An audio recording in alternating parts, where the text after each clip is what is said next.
ఓం మహాగణాధిపతయే నమః. ఓం గురుభ్యో నమః. ఓం శ్రీమాత్రే నమః.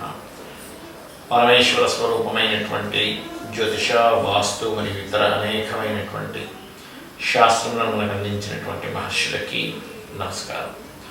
హయగ్రీవ హయగ్రీవ హయగ్రీవేతి యో వదేత్ తస్య నిస్సరతేవాణి జన్మన్యా ప్రవాహవత్.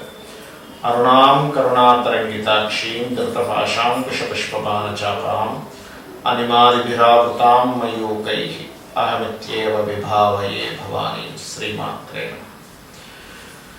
ప్రేక్షకులకు ఆ లలితాంబిక అమ్మవారి యొక్క అనుగ్రహం పరిపూర్ణంగా కలగాలన్న స్ఫూర్తిగా కోరుకుంటూ మనం ఏదో చెప్పుకోబోయేటువంటి టాపిక్స్ ఏమిటి అంటే, వాస్తుపరంగా కానీ జ్యోతిష్యపరంగా కానీ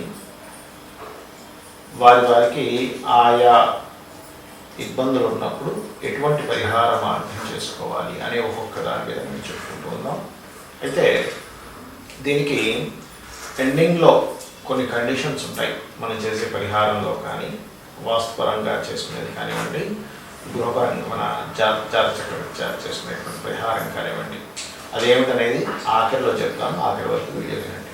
కొన్ని విషయాలు చెప్పబడ్డాయి. అందులో మనం ఒక్కొక్క విషయాన్ని మనం చూస్తూ ఉన్నట్లయితే చూడండి, చాలామంది అనుకున్న పని అవ్వటం లేదు.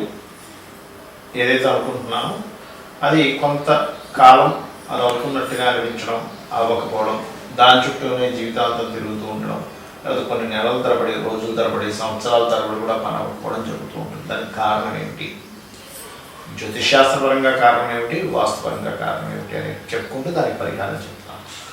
మొట్టమొదటిగా గుర్తుపెట్టుకోండి, మీరు ఏదైతే పని అనుకుంటారో మీ యొక్క జన్మజాతకంలో ఆ పనికి సంబంధించిన భావము అంటారు. అంటే గృహం కట్టుకోవాలి, 4వ భావం యాక్టివేషన్ ఉందా లేదా, ఉద్యోగంలో ఉన్నత స్థితికి వెళ్ళాలి, 10th హౌస్ బాగుందా లేదా, 11th హౌస్ బాగుందా లేదా, మీరు సెల్ఫ్గా ఎదగలేకపోతున్నారు, లగ్నం బాగుందా లేదా, ఇలా చూసుకోవాలి. మరి అలా చూసుకొని మీ జన్మజాతకంలో ఉన్నటువంటి కాంబినేషన్స్ని బట్టి దానికి తగ్గ పరిహారం చేసుకుంటారు. మరి అదేవిధంగా అసలు జాతకమే లేదు, అప్పుడు ఏం చేయాలి అంటే ఒకటే గుర్తుపెట్టుకోండి, ఎవరైనా సెల్ఫ్గా ఎదగాలి అంటే సూర్య నమస్కారాలు ఎక్కువగా చేసుకోవాలి, ఆదిత్య హృదయ పఠనం ఎక్కువగా చేయాలి. అలాగే దీంతోపాటు ప్రత్యేకంగా గుర్తుపెట్టుకోండి, వాస్తురీత్యా ఇంట్లో గృహంలో కనుక ఈశాన్యము, నైరుతి. ఎందుకంటే ఈశాన్యానికి ద్వితీయ అదితి అనేటువంటి పదాలు ఉంటాయి. అక్కడ మనం పూజలను నిర్వహించుకుంటాము. నిత్యము పూజాది కార్యక్రమాలు చేయడం ద్వారా దేవతానుగ్రహం ఉంటుంది. కానీ కొంతమంది ఇళ్లలో ఎన్ని పూజలు చేస్తున్నా సరే ఇంకా మాకు సరైన రిజల్ట్ రావట్లేదండి అంటూ ఉంటారు. అంటే వాళ్ళు అనుకున్న సంకల్పాలు నెరవేరవు, వాళ్ళు చేస్తున్న మానవ ప్రయత్నం కూడా సక్సెస్ అవ్వదు. దానికి కారణం ఏంటంటే కేవలం దేవతానుగ్రహం మాత్రమే కాకుండా పితృదేవతల అనుగ్రహం కూడా కావాలి అని మనకి శాస్త్రాలు చెప్తున్నాయి. అందుకే చూడండి, మనం ఎవరిని గతించిన తర్వాత 11 రోజులు చేసేటువంటి కార్యక్రమాలు కానీ, ప్రతి సంవత్సరం చేసేటువంటి కార్యక్రమం కానీ, అమావాస్యలు వచ్చినప్పుడు స్వయం పాకం కూడా ఇవన్నీ చేస్తూ ఉంటాం. చాలామంది తెలియక ఈ యొక్క విషయం తెలుసుకోకపోవడం వల్ల కూడా వాళ్ళకి అవ్వాల్సిన పనులు అవ్వవు. దేవతల యొక్క అనుగ్రహం ఎంత అవసరమో పితృదేవతల అనుగ్రహం కూడా అంతే అవసరం. మరి దీనికి ఏం చేయాలండి? దీనికి వాస్తుపరంగా ఒక విషయాన్ని చూసుకోవాలి. రెండవది, చేయాల్సిన కొన్ని దాన ధర్మాలు ఉంటాయి. అది ఎలాగా అంటే, వాస్తుపరంగా చాలామందికి ఈశాన్యంలో పూజ గది రాదు. ఏ తూర్పు మధ్యలో లేకపోతే కిచెన్లో ఒక మూలం పెట్టుకోవడమో లేకపోతే ఏ ఉత్తరం వైపు పెడుతూ ఉంటారు. కానీ ఖచ్చితంగా ఇంట్లో ఈశాన్య భాగం ఎక్కడుందో కంపాస్ పెట్టి చూసుకొని ఆ ఈశాన్య భాగంలో మీ ఇష్టదైవం లేదా మీ కులదైవం, మీ ఇంటి దైవం ఉంటారు, వారి పటాన్ని ఖచ్చితంగా అక్కడ పెట్టండి. రోజు నమస్కరించుకోండి. వీలైతే రోజు హారతి ఇవ్వండి. అక్కడ వచ్చిన దీపం కూడా వెలిగిస్తే వచ్చిన పట్టిలా పెట్టి వచ్చిన దీపం పెట్టుకునేంత ప్లేస్ అయినా గోడకు పెట్టండి. దానివల్ల మీరు ఆలోచించేటువంటి థింకింగ్ ప్యాటర్న్లో చాలా చేంజ్ వస్తుంది, డెవలప్మెంట్గా ఉంటుంది. అది కేవలం మీకే కాదు, గృహంలో నివసించే ప్రతి ఒక్కరి థింకింగ్ ప్యాటర్న్ అనేటువంటిది వండర్ఫుల్గా మారుతుంది. ఇక రెండవది, ఇంట్లో పటాలు పెడుతూ ఉంటాం పెద్దవాళ్ళవి, తాతగారితో, ముత్తాతగారితో, లేకపోతే కొంతమందికి ఏజ్ ఎక్కువ ఉన్నప్పుడు వాళ్ళ తండ్రి గారు అప్పటికి గతించడం జరుగుతుంది, లేదా తల్లి గారితో, ఎవరిదైనా మొత్తం ఇంట్లో ఉండేటువంటి పెద్దవాళ్ళది, వారి పటము ఖచ్చితంగా నైరుతి భాగం వైపు, నైరుతిలో మరలా దక్షిణ నైరుతి వైపు కాకుండా పడమర నైరుతి వైపు. ఇప్పుడు 2 రకాలు ఉంటాయి. నైరుతిని 2 భాగాలు చేస్తే ఇది దక్షిణ నైరుతి, ఇది పదవ నైరుతి ఉంటుంది. నైరుతి అనుకుంటే ఈ కుడి చేతి వైపు, అంటే మనం నైరుతిని చూస్తున్నామంటే కుడి చేతి వైపు ఉండే భాగంలో అక్కడ పితృ అనేటువంటి పదం ఉంటుంది కాబట్టి అక్కడ పటం పెట్టాలి అని చెప్తుంది శాస్త్రం. అప్పుడు ఏమవుతుంది, ఇక్కడ ఎలా అయితే ఈశాన్యంలో పటం పెట్టినప్పుడు దేవతానుగ్రహం వస్తుందో పితృదేవతానుగ్రహం కూడా వీటి వల్ల వస్తుంది. సో మీరు ఇది చేయడం ద్వారా ఏమవుతుందంటే మీరు అనుకున్న సంకల్పం నెరవేరుతుంది. దీంతోపాటు ఎదుగుదల రాకపోవడానికి చాలా కారణాలు ఉంటాయి. ఇంకా వాస్తులో ద్వారం సరిగ్గా లేదా, లేకపోతే ఇంట్లో ఉత్తరం వైపు, తూర్పు వైపు, ఆగ్నేయ వైపు, పడమర వైపు ఉండేటువంటి రంగులు ఎటువంటి రంగులు ఉన్నాయి, ఇలా అనేకమైన కారణాలు ఉంటాయి. అందులో ప్రత్యేకంగా ఎదుగుదలకి ముఖ్య కారణం ఫైనాన్షియల్ గ్రోత్. ఫైనాన్షియల్ గ్రోత్ రావట్లేదు అంటే ఆగ్నేయం కానీ ఉత్తరం కానీ పాడేదనే విషయం అర్థం చేసుకోండి. ఉత్తరంలో ఏదైనా బాత్రూమ్స్ ఉంటే కూడా తీసేసేయండి. ఆగ్నేయంలో ఏదైనా బాత్రూమ్స్ ఉంటే కూడా దక్షిణ నైరుతికి లేదా పడమర వాయువ్యానికి మార్చుకోవాలి. మార్చుకోలేని స్థితిలో ఉన్నటువంటి వారు అక్కడ ఉండే పదం బట్టి అక్కడ చిన్న రెమెడీలా కూడా చేయొచ్చు. ఇక ఎదుగుదలకి ప్రత్యేకంగా నేను మీకు ఇందాక చెప్పినట్టుగా ఆదిత్య హృదయ పఠనం పర్టికులర్గా తీసుకోండి. అలాగే మీ పంచమాధిపతి, ఎందుకంటే మీ లగ్నాత్ మేషం నుంచి మీనం వరకు ఉండే లగ్నాల్లో 12 లగ్నాల్లో 12 ఏర్పడతాయి. అంటే మీ మేషం అనుకోండి, పంచమ స్థానాల్లో సూర్య భగవానుడు అవుతాడు కాబట్టి సూర్య నమస్కారాలు చేసుకోవడం, సూర్య ఆరాధన చేయడం ఎక్కువగా చేస్తూ ఉండాలి. వృషభ లగ్నం అయింది, విష్ణు ఆరాధన, మిథునము లలితాంబిక లేదా లక్ష్మీదేవి యొక్క ఆరాధన, కర్కాటకం స్కందుని ఆరాధన, సింహలగ్నం దత్తాత్రేయుడి ఆరాధన, మరియు కన్యాలగ్నం కాళికామ్మవారి యొక్క లేదా వెంకటేశ్వర స్వామి యొక్క ఆరాధన, తులాలగ్నానికి అయితే కాళికాదేవి యొక్క ఆరాధన, వృశ్చిక లగ్నానికి దక్షిణామూర్తి యొక్క ఆరాధన, ధనస్సు లగ్నానికి నరసింహస్వామి యొక్క ఆరాధన, మకరానికి లక్ష్మీదేవి యొక్క ఆరాధన, కుంభానికి విష్ణు ఆరాధన, మరియు మీనలగ్నానికి రాజరాజేశ్వరి అమ్మవారి ఆరాధన లేదా ఏదైనా ఒక అమ్మవారి ఆరాధన చేయవచ్చు. అయితే నేను మీకు ఇవన్నీ ఎందుకు చెప్తున్నానంటే ఈ పంచమ స్థానం అధిపతి యొక్క అధిష్టాన దేవత ఆరాధన చేయడం వల్ల ఇప్పుడు మనకి ఏదైతే పని చేద్దాం అనుకుంటే ఆటంకం జరుగుతుందో దీనికి ముఖ్య కారణం ఏమిటంటే పూర్వజన్మంలో చేసుకున్నటువంటి కర్మ ఈ రూపంలో అడ్డుపడుతూ ఉంటుంది. ఈ లగ్నం వారు, ఈ లగ్నంలో ఇప్పుడు నేను 12 లగ్నాల్లో జన్మించిన వారు ఈ ఆరాధన కనుక చేసుకున్నట్లయితే, ఆరాధన అంటే ఏమిటి, ఆ దేవి పటం దగ్గర దేవతామూర్తుల దగ్గర దీపం వెలిగించడం, చక్కగా స్తోత్ర పఠనం చేయడం, వీలైతే మీకు ప్రసాదం ఏదైనా ఉంటే పెట్టండి, లేనట్లయితే చిన్న మిశ్రీ చక్కెర, ఒక అరటిపండు, ద్రాక్ష పండు ఏదైనా సరే నైవేద్యంగా పెట్టి హారతిచ్చినట్లయితే అదే ఆరాధన. ఆ రకంగా చేసినట్లయితే మీకు ఖచ్చితంగా మీకున్నటువంటి ఆటంకములు ఆపదలన్నీ కూడా తొలగిపోతాయి. ఇప్పుడు నేను చెప్పినటువంటి దానికి కొన్ని కండిషన్స్ చెప్తానని చెప్పాను. అది ఏమిటి అంటే, ఒకటి గుర్తుపెట్టుకోండి, జ్యోతిష్శాస్త్రపరంగా చెప్పినటువంటి పరిహార మార్గం ఏదైతే ఉందో పాయింట్ నెంబర్ 1 మీరు కంటిన్యూస్గా చేయాలి. ఇప్పుడు ఉదాహరణకి ఒక ఆలయానికి వెళ్ళండి అని చెప్పాను, ఆ ఆలయానికి వెళ్ళడం కంటిన్యూస్గా చేయండి. రోజు నిత్యము లేదా వారానికి కనీసం 2-3 రోజులైనా కంటిన్యూస్గా వెళ్ళని చేయండి. ఒకటి. రెండవది, ఏదైతే మంత్రము చెప్తానో, ఉదాహరణకి ఉద్యోగ ప్రాప్తికి ఓం శ్రీమాత శ్రీ మహారాజ్ని శ్రీమత్ సింహాసనేశ్వరి నమః మంత్రం. చాలామంది ఏం చేస్తారంటే 108 సార్లు చేస్తానండి అంటారు.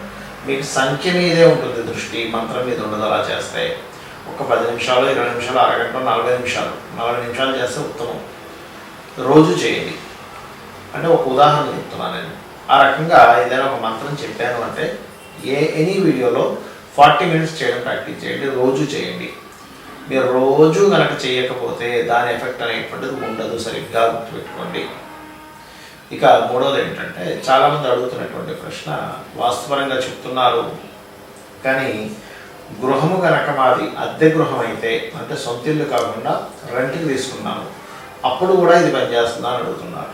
ఒకటే గుర్తుపెట్టుకోండి, మన వెహికల్ కాదు, ఫ్రెండ్ వెహికల్ తీసుకున్నాము, వెళ్ళాము, కింద పడ్డాము, ఫ్రెండ్ది కదా వెహికల్ మనకి తగ్గకుండా ఉంటుందా అనే లాజిక్ అర్థం చేసుకుంటే అది నిజమే కదా, ఫ్రెండ్దైనా వెహికల్ మనకి తగ్గదుతుంది. అలాగే వాస్తులో ముఖ్యంగా తెలుసుకోవాల్సింది ఏంటంటే, ఎవరైతే అక్కడ నివసిస్తున్నారో వారికి 90% ఎఫెక్ట్ ఉంటుంది వాస్తుపరంగా. ఓనర్కి 10% ఉంటుంది, అందులో ఏదైనా భయంకరమైన దోషాలు ఉంటాయి కనుక. కాబట్టి నివసించేటువంటి వారు ఖచ్చితంగా చూసుకోవాలి, అది రెంటల్ అయినా కూడా. ఇక ఓన్ అయితే ఖచ్చితంగా వాళ్ళకి 100% దాని ఎఫెక్ట్ అనేటువంటిది చూపిస్తుంది. ఆ రకంగా మీరు వాస్తుపరంగా కొంతమంది ఏమంటుంటారంటే మాది చాలా చిన్న ఇల్లు అంటే 2 రూమ్లు ఉన్నాయి, దేనికి కూడా వర్తిస్తుందా అంటూ ఉంటారు. ఒకటే గుర్తుపెట్టుకోండి, చిన్నదైనా గుడిసె అయినా లేకపోతే పెద్ద విల్లా అయినా పెద్ద బంగ్లా లాంటివి పెద్ద పెద్ద ఒక 5,000 స్క్వేర్ ఫీట్ 10,000 స్క్వేర్ ఫీట్ ఉండేటువంటివైనా సరే ఏదైనా సరే వాస్తే. ఇక్కడ మరొక విషయం ఏంటంటే చాలామందికి ఉన్న సంశయం ఏంటంటే మేము గృహం కట్టుకున్నాము కానీ మా పక్కింటి వాళ్ళు ఆ గోడకేదో నిర్మించారు, అది మాకు ఎఫెక్ట్ వస్తుందని అడుగుతూ ఉంటారు. ఒకటే గుర్తుపెట్టుకోండి, మీరు మీది సొంతం ఎంతవరకు ఉందో స్థలం కావచ్చు అపార్ట్మెంట్ కావచ్చు మీ లోపల ఉన్నటువంటిదే మీకు పనిచేస్తుంది. అలా పక్కింటి వాళ్ళు అస్సలు పని చేయదు. అనవసరంగా అపోహల్లో ఉండకండి. చాలామంది ఏంటంటే వీళ్ళ గృహం కరెక్ట్గా ఉన్న పక్కింటి వాళ్ళు ఏదో పెట్టారండి, వాళ్ళు హైట్ లేబర్ కూడా అందుకే మాకు ఎఫెక్ట్ వస్తుంది అనుకుంటారు. అలాంటివి ఎక్కడ కూడా శాస్త్రంలో లేవు, శాస్త్ర విరుద్ధమైనటువంటి విషయాలు.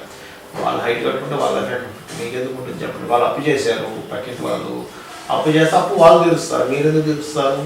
అలాగే దోషం ఎవరైతే వాళ్ళ ఇంట్లో వాళ్ళు చేసుకుంటారో వాళ్ళకే ఎఫెక్ట్ ఉంటుంది కానీ మీకు ఉండదు.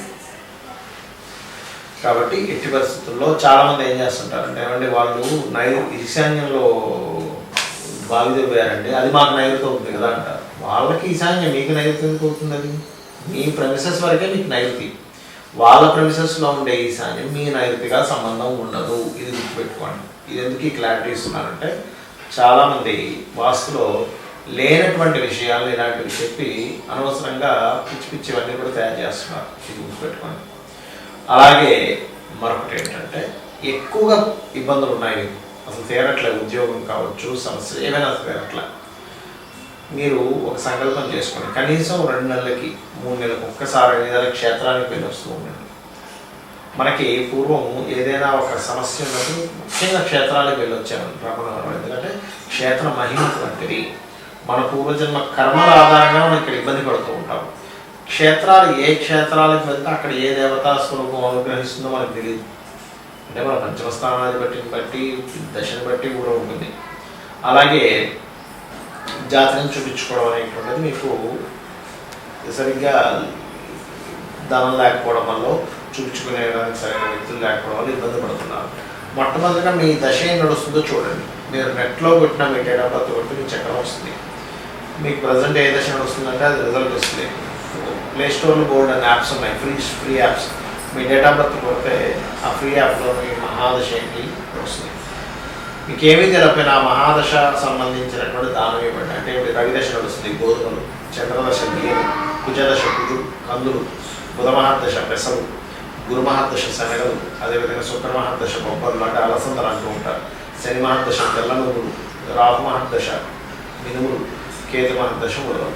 కనీసం ఆ దశానాథుడికి దీపం పెట్టడం కానీ ఆ నవగ్రహాల్లో లేనట్లయితే దానం ఇవ్వడం కానీ చేయండి. అసలు జాతక చక్రమే లేదు కానీ నాకున్న ఒక్క సమస్య కలుపుకోవడానికి సమస్యలు ఉన్నాయి. ఒకటే గుర్తుపెట్టుకోండి, 41 రోజులు లలితా సహస్రనామాన్ని ఉదయము సాయంత్రం, లలితా సహస్రనామాన్ని మీకు నోట్తో చదవడానికి రాదు, చక్కగా యూట్యూబ్లో పెట్టుకొని ఒక దీపం వెలిగించి సహస్రనామాలు వస్తూ ఉంటే చక్కగా కళ్ళు మూసుకొని ఇక్కడ ధ్యాస పెట్టి మనసులో ఆ లలితా సహస్రనామాలు వస్తుంది, మనసులో మీరు కూడా చేస్తూ ఉండాలి. దానికి తగ్గట్టుగా మీకు ఖచ్చితంగా 40 రోజులు అంటే ఒక మండల కాలం తర్వాత ఇది ఒక దీక్షలాగా మీరు చేయగలిగితే ఖచ్చితంగా మీ సమస్య నుంచి బయటపడతారు. మీకు ఇక్కడ సందేహం కలగచ్చు, దీక్ష అన్నారు కదండి, అయ్యప్ప స్వామి దీక్షలాగే వస్త్రధారణ చేసుకోవాలా, కిందను పడుకోవాలా, సంసారంతో దూరంగా ఉండాలంటే అలా కూడా చేయొచ్చు. మీ యొక్క నిత్య జీవితంలో చేసే మీ పనులు చేసుకుంటూ కూడా ఈ ప్రక్రియ చేయొచ్చు. నేను ఖచ్చితంగా ఉపాసన ఏమంటారు దీక్ష తీసుకున్నట్టే చేయాలని రూల్ ఏమీ లేదు. మీ గృహస్థ ధర్మాలు మీరు పాటిస్తూ ఇలా కూడా చేయొచ్చు. లేదు నేను కఠోరంగా దీక్ష తీసుకున్నట్టే చేస్తానంటే ఆ రకంగా కూడా చేయొచ్చు. అది ఎటువంటి సందేహం కానీ ఏమీ లేదు. ఎందుకంటే ఒక విషయం చెప్తే దానికి 100 సందేహాలు ఉన్నాయి. శ్రద్ధ భక్తి ముఖ్యం, ఇది చేయండి. దీంతో పాటు వీలున్నప్పుడల్లా కూడా ఈ 40 రోజులు కూడా గోశాలకి వెళ్ళి బెల్లము క్యారెట్ వీటిని తినిపించండి. ఇంకా వీలుంటే ఈ 40 రోజుల్లో లలిత అమ్మవారి యొక్క సాధనతో పాటు ఇంకొక 2 సాధనలు చెప్తాను. ఇవి చేశారంటే 40 రోజుల తర్వాత మీ యొక్క జీవితం మీరు అనుకున్నట్టుగా మారుతుంది. అదేమిటి అంటే గుర్తుపెట్టుకోండి, చండీ వినడం అనారోగ్య సమస్యలు ఉన్నాయా, అప్పుల బాధలు ఉన్నాయా, ఫైనాన్షియల్గా బాగాలేదా, లేకపోతే ఉద్యోగంలో బాగాలేదు, ఏదన్నా అసలు సమస్య తీరుతుంది. చండీ వినడం ఈ 40 రోజులు కూడా ఉదయం సాయంత్రం లలితతో పాటు. మరొక విషయం ఏంటంటే పితృదేవతలకి, అంటే మీ యొక్క పితరులు ఉంటారు కదా, వారికి మీరు వారి పేరు మీద అమావాస్య నాడు కానీ లేకపోతే ఇంకేదైనా మీకు అమావాస్య దగ్గరలో లేదు, మొన్నే అయిపోయిందండి ఇవ్వాలనుకుంటున్నాం, ఏదో ఒక రోజు ఇచ్చేసేవచ్చు, తప్పేం లేదు.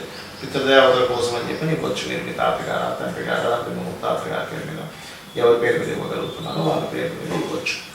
దీనివల్ల ఏం జరుగుతుందంటే మీకు టోటల్గా ఎప్పుడైతే లలితాసనామాలు చేస్తున్నారో మీకు కర్మ ఏదైతే ఆరాలో ఉందో, ఆరాతో సంబంధం ఉంటుంది, షట్చక్రాలతో సంబంధం ఉంటుంది, ఇవన్నీ కూడా క్లియర్ అవ్వడం జరుగుతుంది. మీ సమస్యలు అలా చేత్తో తీసి పక్కన పెట్టకండి, ఇలా జరుగుతుంది. కాబట్టి ఇది చేయండి, 100% మీరు సక్సెస్ అవుతారు. శ్రీమాత్రే నమః.